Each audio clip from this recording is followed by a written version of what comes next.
जय श्री कृष्णा, श्री राधे राधे जी। आप सभी का अपने चैनल हिंदू धर्म टुडे पर बहुत बहुत स्वागत है।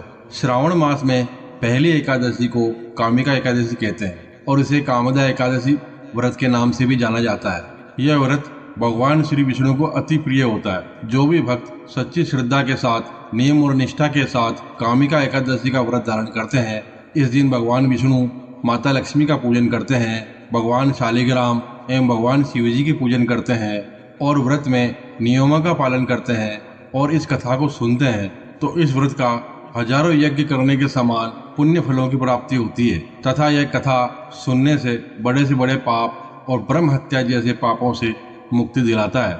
इस व्रत को करने वाला जन, वैभव, पुत्र, पौत्र आदि का सुख भोगता है। आइए अब सुनते हैं कामिका एकादशी व्रत की कथा। अगर आप एकादशी व्रत की कथा की दक्षिणा दान करना चाहते हैं, 5 रुपये या 11 रुपये, जो भी आपकी श्रद्धा हो, दान देना चाहते हैं, तो हमें डिस्क्रिप्शन में जाके वहाँ दिए गए नंबर पर गूगल, फोन पे, पेटीएम कुछ भी कर सकते हैं और दक्षिणा प्रदान कर सकते हैं। आइए सुनते हैं श्रावण मास की कामिका एकादशी व्रत की कथा। तो बोलिए प्रेम से श्री नारायण हरि। जय माँ लक्ष्मी, जय श्री कृष्णा और समस्त देवी देवताओं की जय हो। बहुत समय पहले की बात है। एक बार युधिष्ठिर ने भगवान श्री कृष्ण से कहा, हे भगवान, श्रावण मास के कृष्ण पक्ष की एकादशी का क्या नाम है और इसका क्या महत्व है, कृपया करके मुझे बताएं। तब भगवान श्री कृष्ण ने कहा कि हे युधिष्ठिर, मैं सभी पापों से मुक्त होने वाली इस एकादशी व्रत की कथा सुनाता हूँ, जिसे पहले ब्रह्मा जी ने अपने पुत्र नारद को सुनाया था। श्रावण मास के कृष्ण पक्ष की एकादशी का नाम कामदा एकादशी और कामिका एकादशी है। जिस कथा को केवल सुनने मात्र से हजारों यज्ञ का फल प्राप्त होता है। उस दिन जो मनुष्य शंख चक्र गदाधारी विष्णु जी, श्री कृष्ण जी की पूजा करते हैं और भक्ति पूर्वक ध्यान करते हैं, उनको सभी तीर्थ में, पुष्कर तथा काशी में गंगा स्नान का जो फल प्राप्त होता है, उसके समान उत्तम फल की प्राप्ति होती है। वह फल इस प्रकार का है कि जो सूर्य ग्रहण पर गंगा में स्नान एवं केदारनाथ जी के दर्शन से भी होना बहुत कठिन है। गंडकी नदी में स्नान करने से, श्री गोदावरी नदी में स्नान करने से उस फल की प्राप्ति नहीं होती है जितना कि इस एकादशी के व्रत करने से प्राप्त होता है। कामिका एकादशी का व्रत करना और मंदिर के लिए भूमि का दान करना, दोनों का फल एक समान है।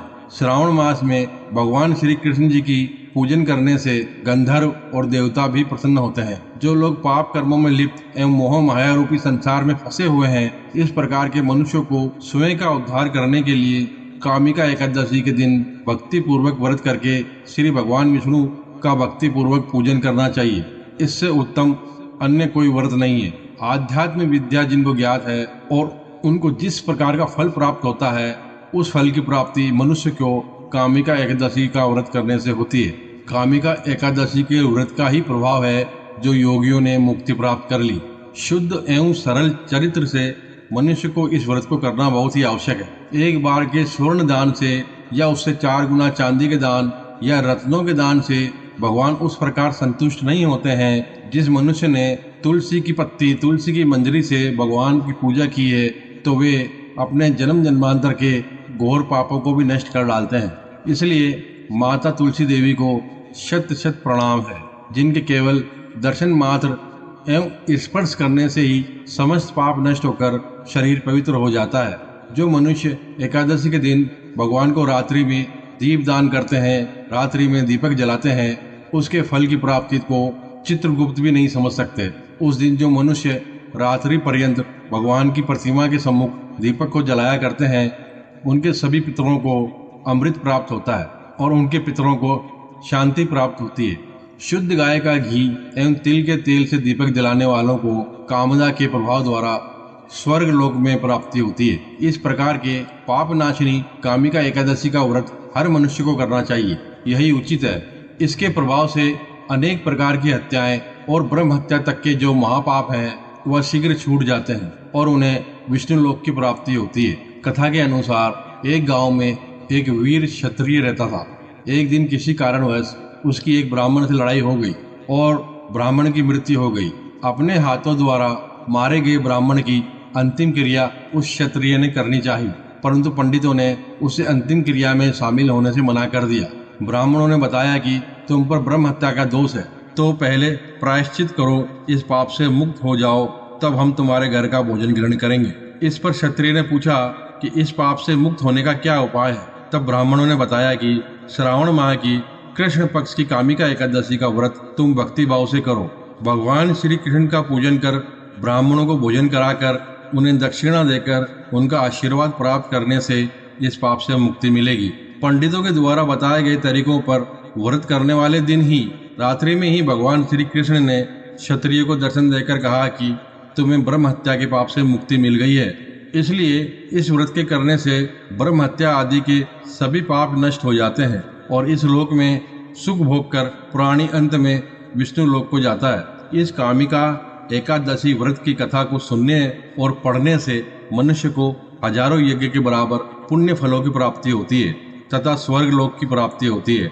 जो भी भक्त सच्ची श्रद्धा के साथ, नियम और निष्ठा के साथ कामिका एकादशी का व्रत धारण करते हैं, भगवान का पूजन करते हैं, कथा सुनते हैं, रात्रि को जागरण करते हैं और व्रत में नियमों का पालन करते हैं, उनके सभी प्रकार के पापों का नाश हो जाता है।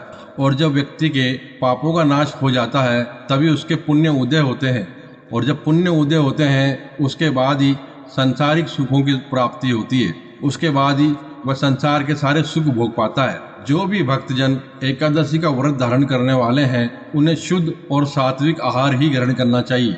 एकादशी की सुबह में उठकर नित्य क्रियाओं से निवृत्त होकर स्नान करना चाहिए और शुद्ध वस्त्र धारण करना चाहिए और एकादशी व्रत का संकल्प लेना चाहिए। संकल्प लेने के लिए भगवान विष्णु से प्रार्थना करनी चाहिए कि हे भगवान विष्णु, आज मैं कामिका एकादशी का व्रत धारण करने जा रहा हूँ या करने जा रही हूँ। आप मुझे आशीर्वाद प्रदान करें कि मेरे सभी प्रकार के पाप और दोष नष्ट हो जाएं और हमें पुण्य फलों की प्राप्ति हो। आपके मन में जो भी इच्छा हो और जो भी आपकी मनोकामना हो वो भगवान के सामने कहें और कहें कि यह मेरा व्रत निर्विघ्न पूरा हो जाए, इसका आप हमें आशीर्वाद प्रदान करें। इस प्रकार भगवान से प्रार्थना करके एकादशी तिथि के दिन उपवास रहते हुए भगवान का सुबह और शाम के वक्त पूरे विधि विधान के साथ पूजन करना चाहिए। भगवान की आरती करनी चाहिए और दूसरे दिन द्वादशी की सुबह उठकर स्नान करके शुद्ध वस्त्र धारण करके भगवान का पूजन और आरती कर लेनी चाहिए। उसके बाद ब्राह्मणों को दान और दक्षिणा दें।